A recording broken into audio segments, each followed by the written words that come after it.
Hello and welcome. In this video we're going to go through the instructor-led problems for lesson 3-2. Here we're going to talk about area. Now just basically what area is a way to measure how much of a surface something covers. So with perimeter we were measuring a length, a distance around something. It was always something that we could kind of roll out and kind of turn into a straight line if we manipulate it a little bit. With area, we're always going to be talking essentially kind of about how many small squares or squares of a certain size cover something. And we use area to talk about things like carpeting, that's generally sold by the square foot or the square yard. We can talk about like gift wrapping paper. Will often tell you how many square feet or square inches it will cover. So that's what we're trying to talk about is here is covering things, and we cover things with an equivalent of a number of squares. So our basic unit is always going to be a square something or other, like a square inch or a square foot or a square yard or whatever unit we happen to be working with. And we'll talk a little bit more about that and kind of how we write those units when we get a little bit further in. Let's begin by taking a look at our formulas that we have. For a circle, the area is equal to pi times the radius raised to the second power. So we often read that as pi r squared. Now in your calculator you will have a key on the left hand side that looks like this, and that is the exponent key. And we're going to need to use that for the power 2. When it's a power 2, we're going to have some number on the left hand side. We're going to raise it to the power 2 on the right hand side. So there's a little bit of calculator help. The only thing we have to worry about is the radius. Radius is the distance from the center out to an edge on the circle. And as with perimeter, we could also potentially be given the diameter, which is the distance across a circle through its center. And if you remember, the radius is equal to the diameter divided by 2, so 1/2 of the diameter. For a rectangle, the area is the length times the width. So we could, for instance, say that this side is the length and this side is the width. And we just simply multiply those two numbers together. Length times width, that gives us area. For a square, since all the sides are exactly the same length, we can call one S. And we're going to have S times S, if we think of it like a rectangle, or S to the second power, S squared, if we simplify it a little bit. All right, so there's our square formula. And the triangle gets a little bit interesting. So the formula for a triangle is 1/2 times the base times the height. Now this B is different than the B we saw for perimeter. They were just saying A, B, and C, and they didn't stand for anything. It was, we could have named them X, Y, Z, 1, 2, 3, whatever. In this case we have a base and a height though, and they do mean things. In this case for this triangle, if we called this side the base, then the height measured perpendicularly to the base would be this. And it turns out it doesn't make any difference which side we choose as base, as long as we measure the height perpendicularly from that base, and everything will work out. Now in practice this can get rather complicated to work with, but for our purposes you will always be given the base and the height for a triangle, so you'll just need to take 1/2 multiplied by the base multiplied by the height, and that will give you the area of a triangle. Notice that's kind of like half of a length times width. So it's kind of like half of the area of a rectangle. All right, in our first question, area of a rectangle, we're going to use length times width. And in this case, we have a length of 11 feet and a width of 77 feet. And if we multiply those two things together, we're going to get 77. And here you got to be careful with the units. We're going to get 77 square feet. Or you could write 77 feet squared. So there's two different ways to write this. I don't care what way you write it, whatever way you are most comfortable with. In our second example, our length is 15 yards and our width is 67 yards. And I'm going to need my calculator to help me out with that one here. 15 times 67. we're going to get 1,005 square yards. What I'm going to do is I'm going to shift back and forth. I'll answer some questions using the words like square yards, and I'll do other questions where I use the power of 2 on the unit to show feet squared. So we can kind of get a little bit of practice with both. Fourth example, rectangle again. In this case, our rectangle is 72.5 inches long by 83.25 inches wide. And let's see what we get if we multiply those together. It's going to be a fairly large number, I'm guessing. Make sure I press the multiply key here. I'm getting 6,035.625. And if we do it in the other form, we'll say inches squared. Notice that when we use that exponent, it always comes after the unit. That's really important that we put the exponent after the unit. Right, so please be careful about that. Okay, moving on to the top of the next page. We have a rectangle with length 16/3 meters and width 17/10 meters. So our area is going to be 16/3 times 17/10. And let's see, if I take 16/3 and multiply that by 17/10, I get a decimal. So notice that we're asked for our answer in lots of different forms here. So I'm going to write down the approximate answer, the part D part first. It says, what is the approximate answer in decimal form rounded to the nearest hundredth of a square meter? Hundredth is 2 decimal places. So we're going to have 9.07.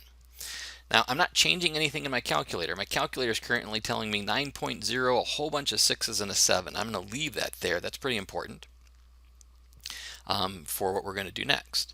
So I'm going to convert that. So let's see.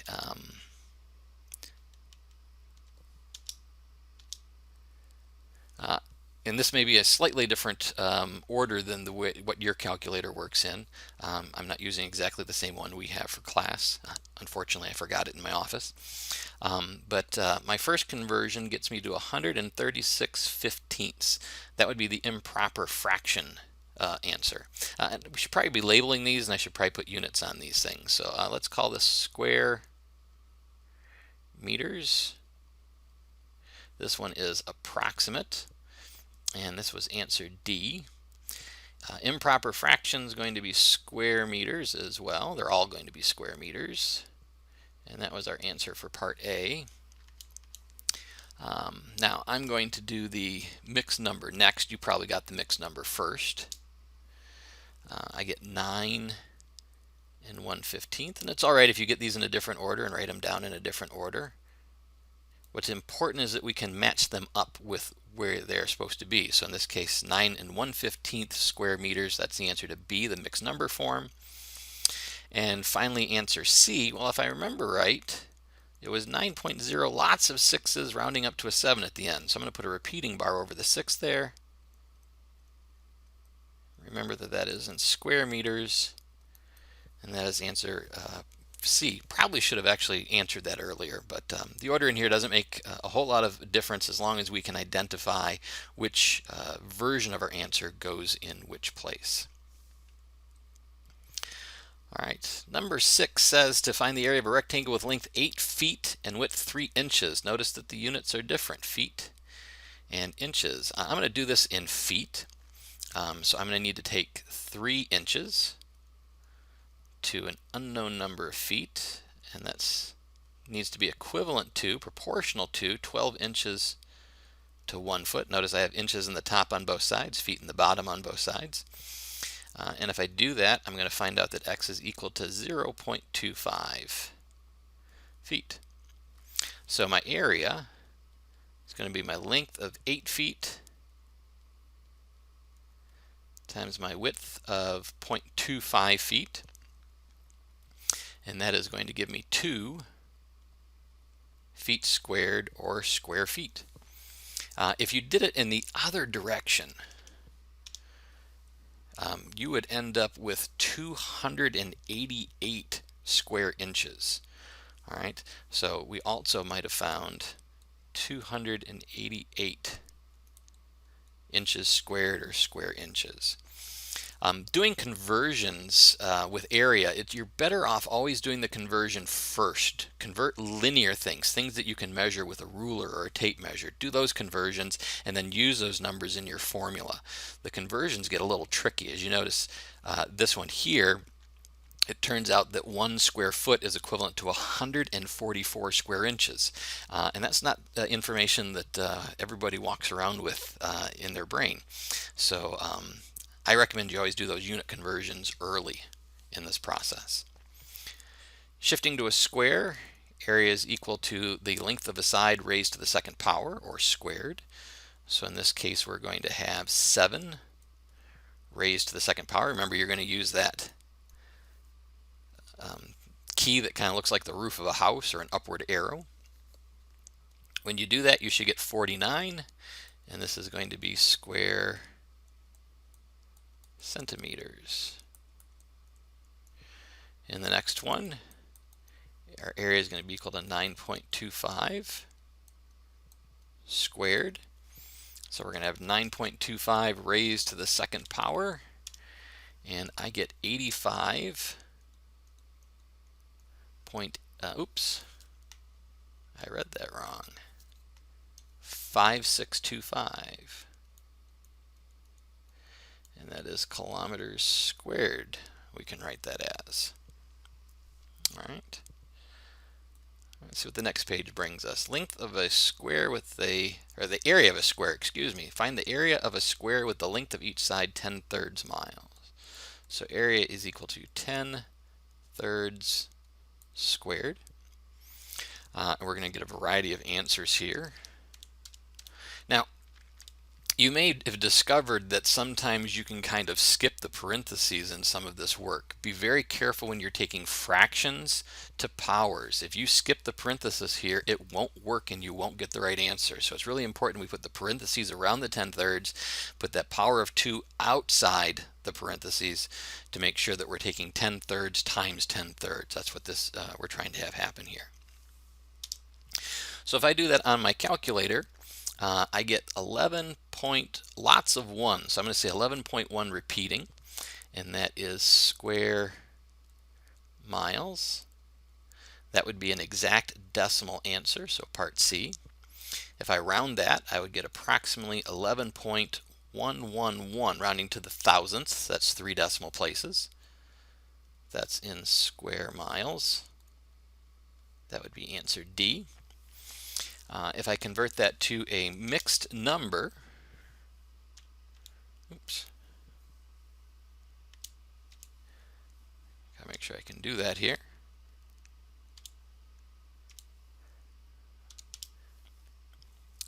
Oh, my calculator doesn't like that. All right, let's do that again.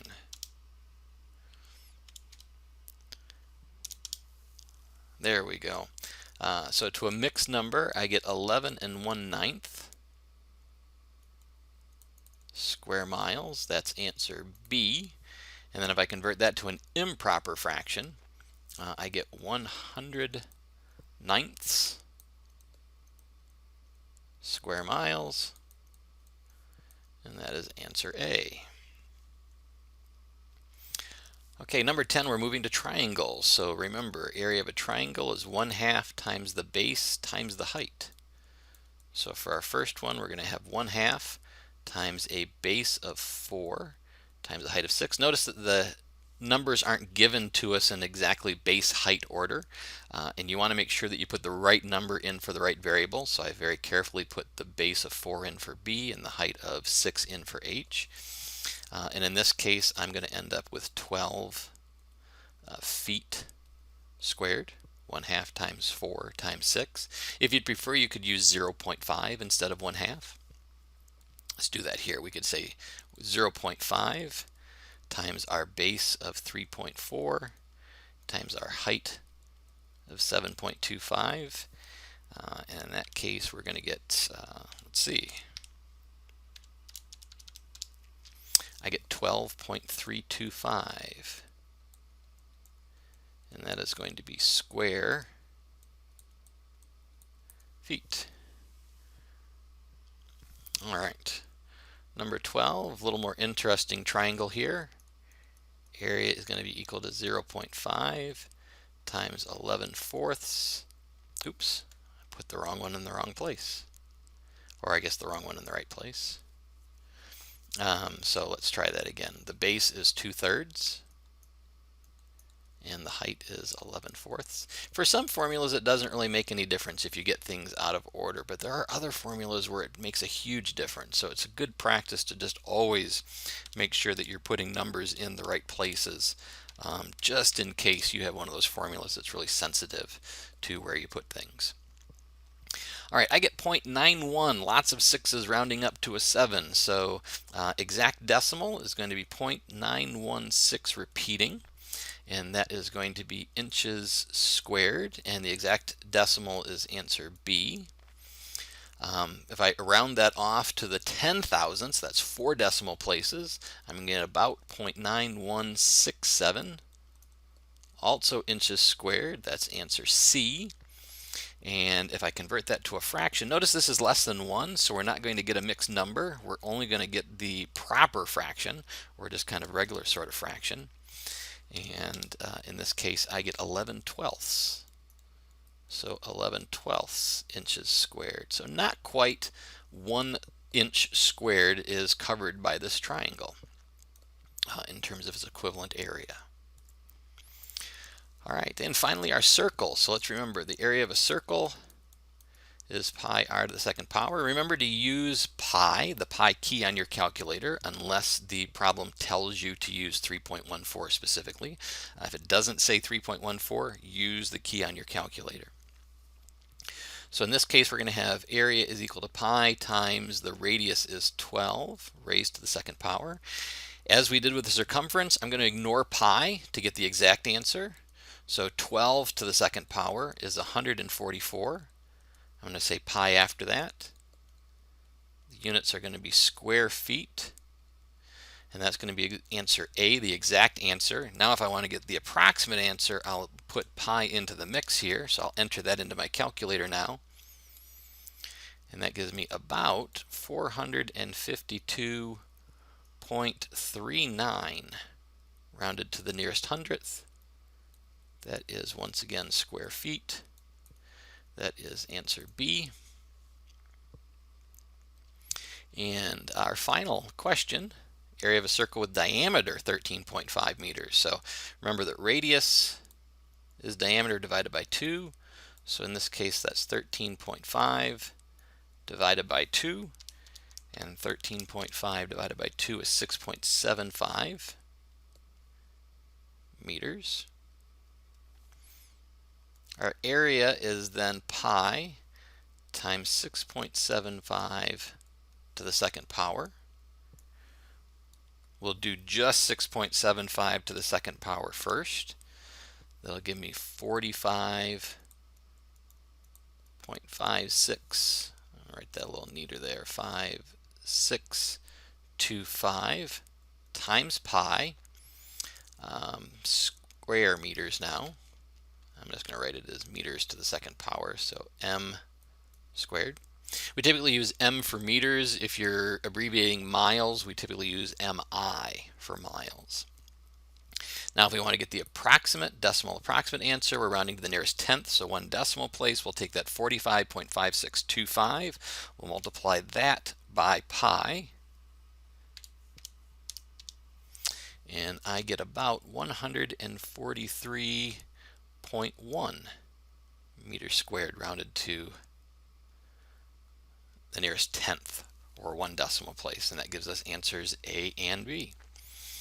I hope this helps understand how to use these formulas, and if you need help with the calculator, there is help in the course. Don't be afraid to use that. And of course, always, if you have any questions for me, please ask, send an email, and I will get back to you as quick as I can. I hope all is well, and thank you for watching.